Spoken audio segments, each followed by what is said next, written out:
There's no doubt that social media has played a significant role in attracting tourists to beauty spots around the world. Today, 80% of travelers visit just 10% of the world's tourism destinations. And residents of these Instagrammable locations aren't always thrilled with the hordes arriving on their shores. I'm Myriam, Francois, and this is The Stream. I've gone to Hawaii. Locals are literally like, please don't come. Enough tourism. Gentrification is a major problem in Mexico City. Say a German woman ran up in the temple naked. A Danish woman was arrested for exposing herself to the public. A British man was arrested after he tried to assault police officers for not paying his bar tab. People native to the islands are now getting water cut off because of the surplus of tourists that have came in and overcrowded Maui. Prices and rents have driven out local people, and it's almost as if they are the background noise to this Western Disneyland Instagram photo that these tourists are living in.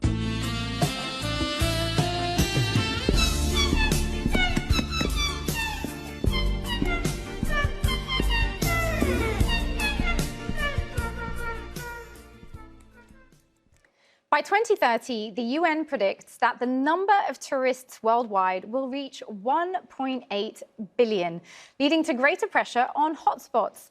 Housing crises, cultural erosion, environmental degradation. These are just a few of the effects of over-tourism. Today, we'll be asking, is there a way to do travel better? Joining us to discuss this are guests from 3 communities that are directly affected by these issues. Dr. Kiona, founder of Education Through Travel, who was born and raised in Hawaii. Saraswati Putri, a Balinese poet and academic. And Gonzalez Ormerod, a Mexican writer and historian. Thank you all for being here with us. Saraswati, can I ask you first? You're joining us from one of the most Instagrammed locations in the world, Bali. What shocks you the most between the depictions you see of Bali on social media and the reality of life for locals? Thank you, Myriam. Social media is a powerful tool, but oftentimes it's depicting a really narrow and also a constructed reality of Bali. In one sense, there's this Bali as the 1,000 temples island, the gods and goddesses island, a paradise. But then, in opposition of it, of course, we know now recently in Bali, there's been viral videos of tourists and visitors being violent and endangering themselves and others and trespassing into sacred spaces. And I think it's quite sad that those imagery are the contrasting ideas of Bali now. Alex, I want to ask you about Mexico City, which has seen a huge influx of so-called digital nomads post-COVID. Are digital nomads the new gentrifiers? Well, I think that an excuse for the gentrification we're seeing. Mexico City has more or less appreciated in terms of its value of the rent, about 7 to 8% over the past 5 years. But this is entirely down to foreigners. It's very easy to point at them. But Mexico City is huge, and the foreigners are very much concentrated in certain areas that are posher areas, but these areas were already being gentrified from before. So I think it's a broader conversation that we've got to be having. And Dr. Kiona, Hawaii is one of the most popular tourist destinations in the world. As someone who works in sustainable travel, what are some of your main concerns around how people currently visit the islands? People currently visit the islands without any consideration for the people who live there, often displacing local residents. As of this year, more Hawaiians live outside of Hawaii than inside the island. So how tourists choose to spend their tourism dollars and real estate they occupy and how they choose to participate in cultural activities all determine the life of local people there. When you travel, do you think of yourself as a visitor in someone else's home or as a tourist? And does it matter? Take a look at this. Never experienced tourists like I experienced in Bali. There seemed to be a level of disrespect there that I've never seen before. I feel like this is the prime example. This is in Gili T, which is a largely Muslim island, and these signs are everywhere asking people not to walk around in their bikinis. Obviously, it's an island, people are on the beach, people are wearing bikinis, that's fine, but they're asking people not to wear them when they're like walking around the town. Yet, almost everyone I saw was walking around town in bikinis. And it's not an excuse of, oh, I didn't know, because these signs are everywhere. And this was something that I feel like I saw so much in Bali in like all different aspects, just in terms of like littering and I don't know, like just taking a million pictures everywhere to like a degree that I've never seen before. But I just think it's so crazy that if you're gonna travel somewhere, you're not gonna respect what people are asking from you. Saraswati, just recently in Kyoto, in Japan, tourists have been banned from certain parts of the geisha areas, the geisha districts. Is the way that people visit Bali leading to any tensions with locals? And if so, what are those tensions around? Yep, as I said earlier, that there's this social tension happening in Bali, and the main problem is how local views are not being respected. And I think also how the visitors, and I'm thinking about what you said, the tourists, they are thinking Bali as just another hotspot, just another content for them to upload. It's reducing Bali and the society as merely objects. Whereas I think when we're visiting a place, what's really interesting about the place and the space is the people and how we connect to the people. Dr. Kiona, you recently led a visit to Pearl Harbor in Hawaii, where you sought to honor the ancestral roots of that site. Can you tell us a little bit about that and what happened and what problem that sort of reveals, really? Yeah, sure. So Pearl Harbor is the #1 most visited destination on Oahu, one of the islands in Hawaii, and it is a military base to everybody else except for Native Hawaiian people. To Native Hawaiians, it's literally called Pearl Harbor because it used to be covered with pearls, but after the military occupied, you no longer will find pearls. On our trips, we go to Pearl Harbor to honor what it is to Hawaiian people, which is an ancient sacred burial ground. And in that process, when we go to sacred spaces, we do protocol, we chant, we ask permission to enter into the place. Sometimes we leave offering depending on the location. And in this case, we left an offering chant in order to enter, which is very, very, very common in Hawaiian culture and actually the most proper way to enter into a sacred space. Recently, I brought high schoolers, about 20 of them, to visit Pearl Harbor, but to learn the Hawaiian side of it. And we were confronted by the National Guard. It ended up being a whole entire front line between my 2 Hawaiian cultural practitioners, myself and my staff, and 20 high school students who were visiting from Brooklyn, participating in a very innocent chant and being met with a whole line of National Guards threatening to kick us out, not letting us enter, saying that we are not allowed to practice these things on a national park property. It was extremely intense. We had to have a download about it afterward, especially with the chaperones and the kids and their parents. And that's just for a simple song. Yeah. And so this contributes to how tourism affects how cultures are preserved and the commodification of culture. Well, tourism changes local cultures in a multitude of ways. Check this out. This is how bad the gentrification in Ciudad de Mexico is truly getting. It's affecting how local businesses run their everyday. Taquerias don't even make spicy salsas anymore because the U.S. remote workers that move there don't like the spicy salsa. And taquerias are losing business. Llegamos a recibir algunos comentarios de su parte, sí, de que nos comentan, no, pues la verdad sí pica bastante, o nos llegan a regresar hasta el taco porque nos dicen, no, es que sí me picó. Local panaderias are being shut down in order to make way for modern workspaces. Locals are being turned down from jobs if they can't speak English to serve the U.S. remote workers.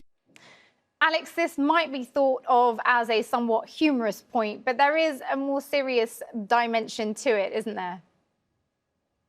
Yes, I mean, of course, the non-spicy salsas are symptomatic of what we're seeing across Mexico City's tourist area. But I really want to emphasize how important it is to realize how Mexico City is a titanic city. It's not Cancun. It's not dedicated specifically to tourism. It's got a myriad of other things to focus on.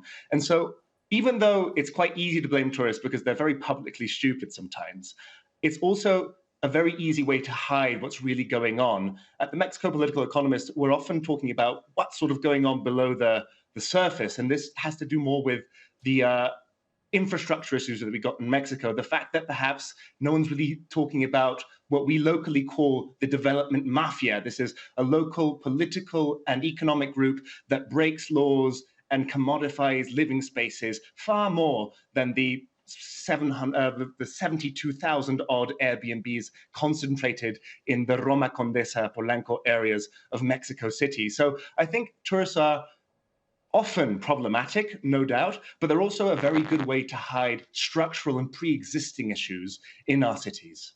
Thanks for clarifying that. Dr. Kiona, the hula is probably one of the best known Hawaiian traditions, but that has also been impacted, hasn't it? Yes. If you go to, oftentimes when on the airplanes, I always hear people ask each other, oh, what you do in Hawaii? And it's like, oh, I went to a luau. Oh, I saw a hula show. But actually all of those are out of context, especially if you're going to a hotel to do it. A hula is a spiritual practice. It's done as an offering to the gods. It's done in natural spaces. It's done during specific times and for specific purposes. And now it's just been commodified so much that it's really just sometimes is performed for tourists. And you can even see it in the two types of hula that exist. One is called kahiko, which is the ancient way, ancient practice. And then when Westerners started coming to the island, they changed hula. Now the new one is called awana, and it's slower. It has different rhythms. It's not as quote unquote sexual. They have different clothing. So you can see how things change as the Western gaze starts to enter into culture. Saraswati, I'm struck by how depictions of Bali rarely ever feel connected to Indonesia or Balinese culture, in fact. It reminds me of the colonial adage, a land without people for people without land. Do you see a colonial dimension to travel today? Definitely. I think what's happening now, it's a kind of a legacy of the colonialism happening in Indonesia and in Bali particular, because Bali was presented to the world during the 1920s under the Dutch colonialism as like a gateway to the paradise. And it's being portrayed and it's being projected to the world with that sense of exotic and romantic feeling.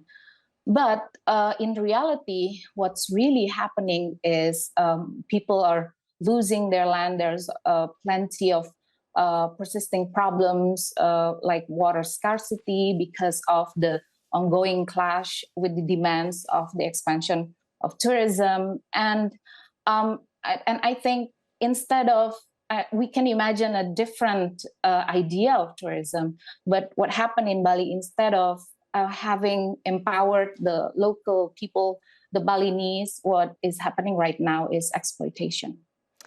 Bani Amor is a travel writer whose work focuses on the intersection of decolonization and travel culture.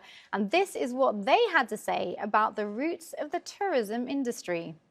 You know, colonialism transformed it and really kind of birthed the way that we consider travel, the ways that we talk about travel, and how travel physically transforms a place.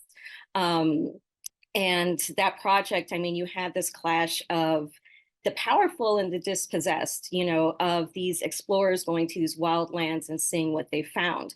And really it was all for resources, right? Is to put people in an eternal kind of service place, in a place of servitude to another power for their economic wealth and for their enjoyment. So I say tourism is the leisurely face of colonialism. So there's this idea and this never-ending excuse of, I'm helping the economy, they need me. It's something I call the tourist savior.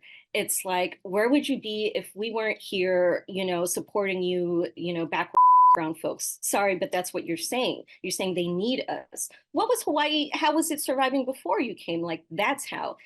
Tourism industries flourish out of the dissolvement of local industry. You know, so many coastal places had, you know, local fisheries were just the heart of a lot of that town. Of fisher folk, you know, are coastal people, and then resorts come. Your home is bulldozed. Like, you know, look at Jamaica. I mean, you have to travel further or further away to serve people who are from far, far away.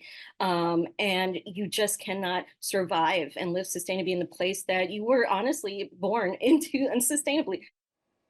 Alex, I sense you may have a reaction to that video.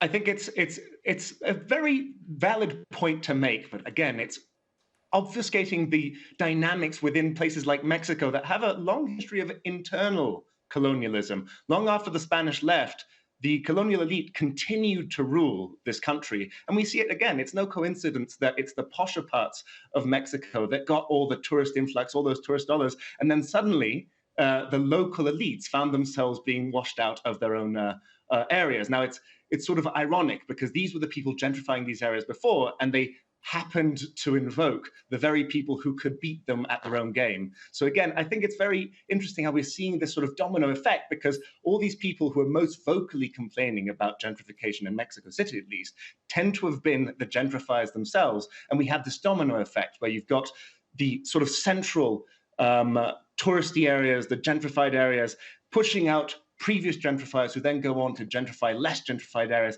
And we've got this domino effect going on across Mexico City.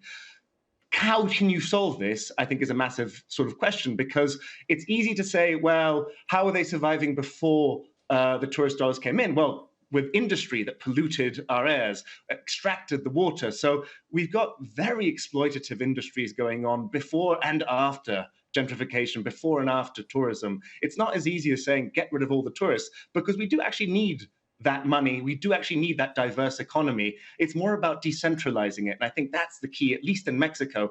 Get people out of the same old places. And I think they'll enjoy them anyway. It's far more authentic, if you will. Dr. Kiona, I want to bring you in on that. Are there any parallels in Hawaii there? I wouldn't say that, but I do want to say that I think that that comment on that video is a very, very narrow view of the world.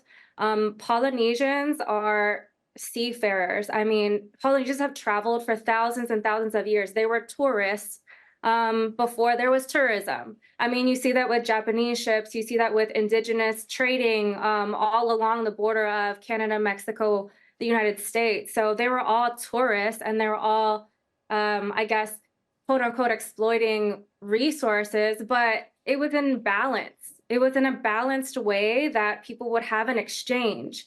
And I think just saying like tourists are bad or travel is bad, well, that's not accurate, because the human species is made to travel. We were nomadic when we started out. So I don't think that the answer is get rid of all the tourists, like Alex said. It's just creating a more balanced system, especially economically. As Alex again pointed out, that the elite exists everywhere. And I would say it's more of a capitalistic structure that is being hurtful to those who there's no equality. So I think that creating an equal balance monetarily would balance out travel and tourism and the harmful effects of it, because there are awesome effects of tourism. And yes, some of it is economic, but a lot of it is cultural, the spread of ideas, the spread of culture. It opens minds.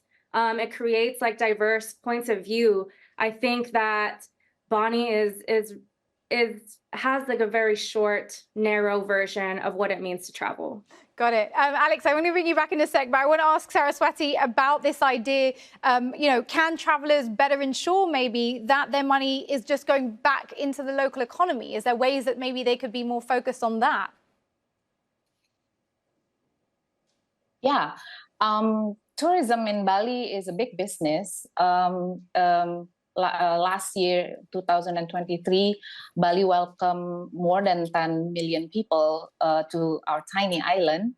And the problem is we have to be very careful in thinking about how to create a sustainable economy that prosper the people, the local people of Bali. So currently, what's happening? The profits are going mostly to the corporation, conglomeracy, and foreign investors, and creating a widening gap between rich and poor. And I think we must try to tackle how we can promote agencies, Balinese people making their decisions and having their decisions and being accommodated their voices, and that's what we're trying to do right now. Alex, you wanted to come back. Yes, within this discussion, we've had a long, rich discussion, and not once have we mentioned the state and its role. I think it's incredibly convenient for governments to not get involved. You don't want to touch the golden goose, and so the state often doesn't intervene. But there's so much the state can do, right?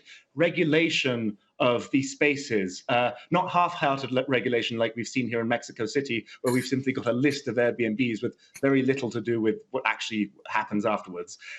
Public housing. I mean, this redistributive effort that the doctor mentions, I think, is crucial, because it's not about limiting tourists. It's not about telling them not to come. Our communities do live from these people, but it's where the state can come in and redistribute that money effectively amongst the community that can be affected from the arrival of a massive horde of tourists. Well, Dr. Kiona, can I ask you about sustainable travel then, off the back of that, and this idea that sometimes, obviously, what brings people to these beauty spots, what makes them so popular are like cheap package holidays. Is more sustainable travel inherently more expensive? And is that something we just need to accept? I think that's an excellent question. So, for example, on our trips, the average tourist spends $4,000 a week in Hawaii, and all of that money most likely is leaving the island. The island is covered with corporations, and as Alex pointed out, the state could be controlling that, but they don't. And so these corporations pocket all this money, this tourism money coming into Hawaii. And then we have like local agencies like mine who offer 100% Native Hawaiian vendors, Native Hawaiian classes, Native Hawaiian culture events. And people repeatedly have said, like, your trips are too expensive. I'm trying to do Hawaii on the cheap. And I'm like, okay, if Hawaii is expensive to you, how do you think it is for Hawaiians? How do you think that they survive in such an expensive place? And so, yes, our trips are expensive because we pay a living wage so that regular local Native Hawaiian people can survive in their own homeland. So we aren't displacing them. Saraswati, I want to give you the final word, if I may, on this idea of maybe more responsible tourism. If there was a way, if there was one thing maybe that you could ask visitors to do differently when they're coming to Bali, what might it be? As a Balinese and also whose family working for years in tourism, I treasure meeting and encountering a lot of people from different parts of the world and from different walks of life. It's a part of a unique meeting with other people, and we enjoy that. And I think, as visitors, we are not passive individuals, and we can be an active and a more empathetical, that we can care about the place that we have special memories on. And I think that's that kind of collective responsibility that also entails us whenever we are visiting places. Well, I want to thank you, all of you, my guests, Dr. Kiona, Saraswati, and Alex. And of course, I want to thank you all for watching. Did you enjoy the show? We want to hear from you. If there is a conversation or topic you would like to flag to us, reach out on socials. Use the hashtag or the handle AJStream, and we'll look into it. Take care, and I'll see you soon.